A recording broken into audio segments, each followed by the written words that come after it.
Selamat pagi Bapak Ibu, salam sejahtera buat kita semuanya. Om Swastiastu, Namo Buddhaya, salam kebajikan.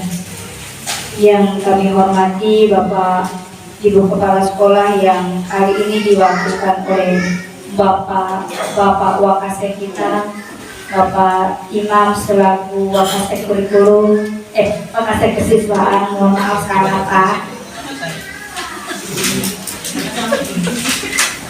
Bapak Rizal selaku Wakasek Kurikulum, Bapak Mana selaku Wakasek Sarana dan Prasarana, serta yang saya hormati serta saya banggakan Bapak Ibu semuanya, guru, Dewan Guru beserta staf tata usaha SMP Negeri 2 Sentani.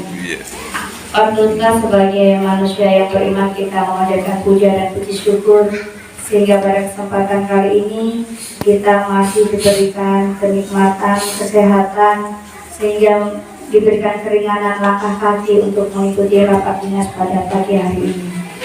Adapun kegiatan atau agenda rapat dinas kita pada hari ini, yang pertama yaitu pembahasan tentang ujian sekolah, yang kedua tentang pembentukan komunitas belajar SMP Negeri 2 Sentani, yang ketiga mengenai tryout dan STS genap 2024, yang keempat para siswa, yang kelima pentas seni, yang keenam sarana dan prasarana, yang terakhir adalah evaluasi diakhiri dengan penutup.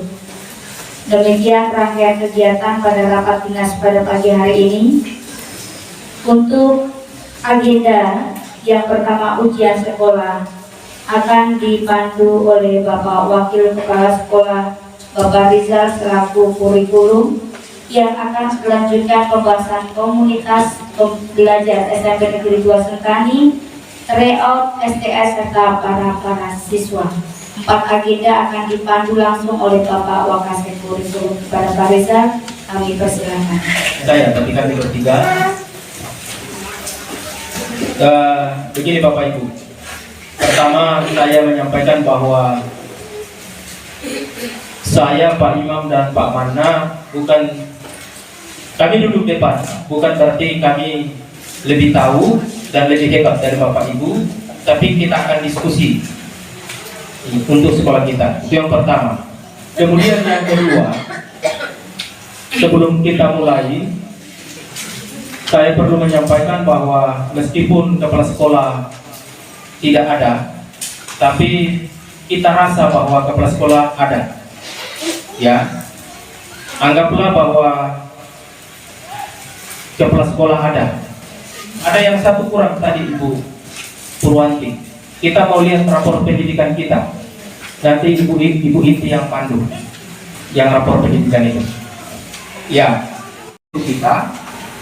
Kalau tidak salah itu ada bahasa Indonesia, matematika, agama, PPKN. Yang tidak ditulis di sekolah itu kalau tidak salahnya prakarya dan seni budaya. Ya, ada di. Coba kita lihat di sini. Jangan sampai kita bicara bersama.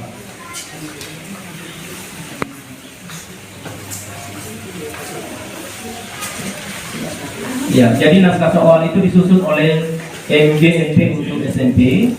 Kemudian bentuk soalnya itu ada pilihan ganda dan uraian.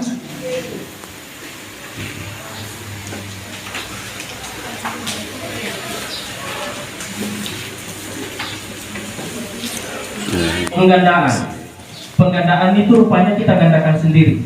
Makanya saya juga agak bagaimana waktu kami ke sana, dia bilang soal itu disediakan oleh jangankan soalnya, sampulnya itu masternya disediakan oleh mereka dan lebaran jawabannya. Tapi masternya dibawa ke sekolah, kita perbanyak di sekolah. Jadi apa bedanya? Begitu. Kemudian ini penyerahan soal. Soalnya itu kan nanti ada yang pilihan ganda dan ada yang uraian. Nanti kita lihat di bawahnya.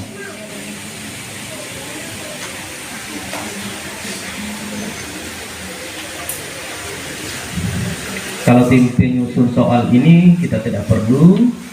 Terus ya Pengawas hilang. Pengawas ujian sekolah berbasis kertas maupun online itu murni silang. Murni silang itu artinya sekolah A mengawasi di sekolah B, sekolah B mengawasi di sekolah C. Tidak ada umpamanya dari SMP 2 pengawasnya 21, SMP 21 dari luar, itu tidak. Jadi murni itu artinya semua yang ada di situ, kecuali kalau daring daring itu kan harus ada proktornya di dalam, tapi itu bukan, dia tidak berkedudukan sebagai pengawas. Jangan sampai bapak ibu ditanya oleh teman-teman dari luar, ada tidak temannya di dalam itu? Oh ada, padahal yang ada itu adalah proktor dan teknisi, begitu. Kemudian dana-dananya itu tidak usah, nanti Bu Rizky yang ini tidak diperkenankan mata pelajaran yang telah diujikan mengawas pada saat itu. Artinya kalau saya bahasa Indonesia tidak boleh mengawas pada saat jam ujian bahasa Indonesia. Itu yang dimaksudkan seperti itu. Kemudian jadwal pelaksanaan. Kemudian memfasilitasi diskusi untuk memecahkan masalah seputar kurikulum merdeka. Seperti yang tadi, yang belum kita diskusi di situ, berkolaborasi bagaimana membuat modul yang benar, baik modul P5 maupun modul yang pembelajaran ini. Kemudian memfasilitasi proses berbagai praktik baik dengan rekan sejawat tentang implementasi kurikulum merdeka. Nah, praktik baik, banyak di antara kita termasuk saya mungkin yang pokoknya apa yang kita buat itu termasuk praktik baik, padahal tidak seperti itu. Yang dimaksud dengan praktik baik itu adalah kegiatan yang kita lakukan yang bisa menginspirasi orang lain untuk berbuat lebih baik. Itu yang disebut dengan praktik baik. Umpamanya Ibu Eni, dia melakukan pembelajaran berdiferensiasi dan dia berhasil dengan baik. Itu bisa ditularkan ke teman-temannya sebagai suatu praktik yang baik. Kemudian satu hal yang sepele tentang kesepakatan kelas. Mohon Bapak Ibu wajib hukumnya. Kenapa wajib hukumnya? Karena kita sudah belajar tentang disiplin positif. Kalau di sekolah penggerak itu disebut dengan budaya positif, dia lebih luas. Kesepakatan belajar atau keyakinan kelas itu beda dengan aturan kelas. Kalau aturan kelas ujungnya hukuman, karena apabila dilanggar maka ada hukumannya. Nah sekarang kan kita tidak dibolehkan untuk mengadakan hukum-menghukum di sekolah. Tidak ada punishment, tapi kita membimbing siswa sebagai fasilitas. Makanya saya juga tidak setuju dulu di guru penggerak itu Pak Heru yang dibilang menghambat murid itu. Sorry, it's DJ.